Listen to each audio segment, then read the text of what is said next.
Bonjour à tous et bienvenue dans cette hors-série consacrée à la France au niveau de la Cyber Threat Intelligence by Dudix CTI. Dudix CTI, c'est une plateforme de renseignement sur les menaces de Dudix Consulting. Donc grâce à mon dashboard personnalisé donc, dans ma plateforme OpenCTI, donc j'ai créé un filtre sur la France. Le secteur le plus visé était le secteur des technologies, suivi de tout ce qui est fabrication et la santé. Au niveau de la menace, donc nous avons Kylin. On va en parler à la fin. Au niveau technique et tactique et des procédures, nous avons 32, ouais. La T10, pardon, 78 et la T10, 27. On en parlera tout à l'heure.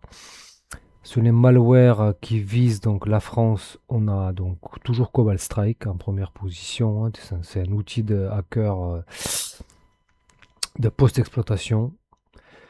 La CVE, bizarrement, c'est la CVE 2017 0199 qui ressort. Au niveau des labels qui sont dans les rapports, quand vous voyez les mots qui ressortent le plus dans les rapports liés à la France, donc nous avons le phishing et les ransomware. C'est les deux mots qui sont les plus gros, donc ensuite suivi d'Android. C'est plus lié au tout ce qui est device mobile, mais donc surtout phishing et ransomware. C'est ces deux mots qui résument vraiment parfaitement la situation.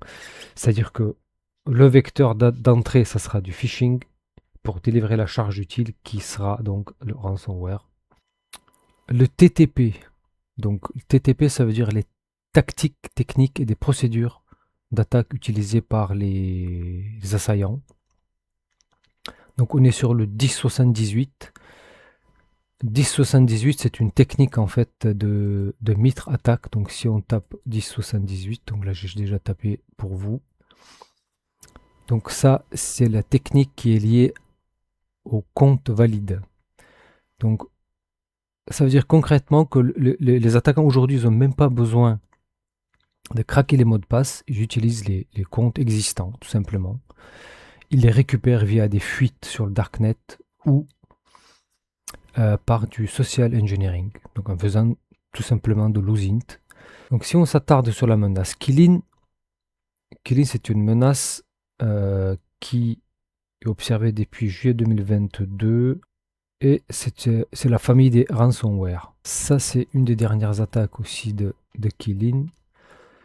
Si on regarde bien les liens, parce que la plateforme permet non seulement de voir une attaque ou un groupe d'assaillants, mais de faire aussi des liens. Donc là, on voit bien que le Gentleman attaque, il a des liens avec Kylin, avec Medusa, avec Babook et avec, et il y en a plein d'autres, le Vasa Locker, Lockbit, intéressant, IPv4 malveillant, donc à checker.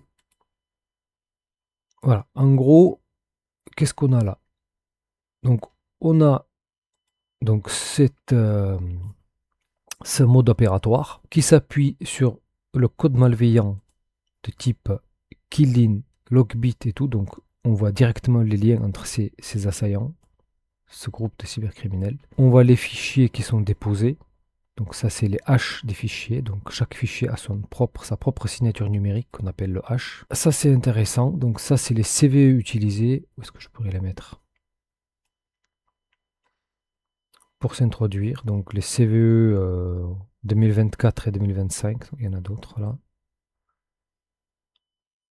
2023 même. Ensuite, nous avons les indicateurs de compromission. Donc ça veut dire les IP, les hashes des fichiers.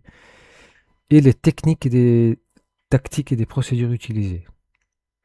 Donc là, on en a pas mal. Donc, comme on a vu tout à l'heure dans le Mitre Attack Navigateur, on a tout ici. Donc la T1059, T1112, voilà.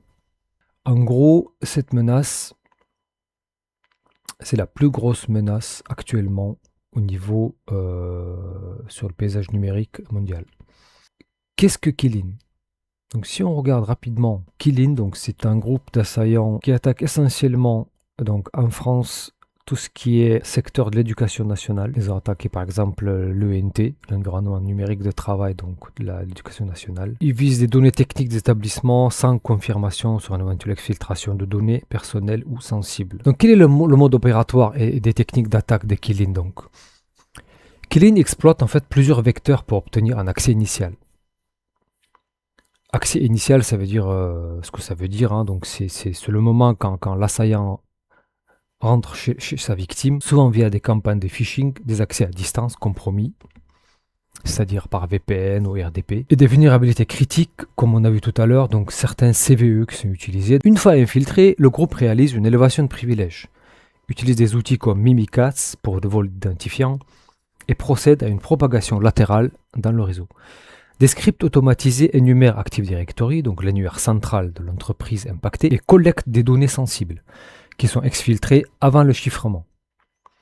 À la fin, Qilin déploie sa charge utile de ransomware, chiffre tous les serveurs de l'entreprise et demande la rançon, souvent une somme importante en crypto-monnaie, bien sûr. Qilin se distingue par sa stratégie de double extorsion. Non seulement il chiffre les données, mais il menace de publier les données exfiltrées en cas de non-paiement. Les demandes de rançon peuvent atteindre jusqu'à 500 000 $ en crypto-monnaie. Que faire contre cette menace? Là, je vais vous donner quelques conseils de défense et de mitigation.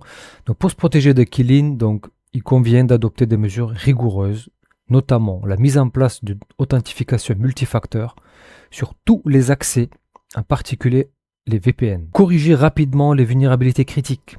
Ne jamais laisser des CVE qui traînent dans les systèmes. Sensibiliser l'utilisateur aux risques liés au phishing. Parce qu'au premier vecteur, c'est un mail. Mettre en place des sauvegardes régulières et tester, ainsi que les mécanismes de détection et de réponse rapide aux incidents. Merci d'avoir suivi cette vidéo de l'état de la menace sur la France. On se retrouve dans 3 mois pour refaire le tour. À bientôt, bye bye.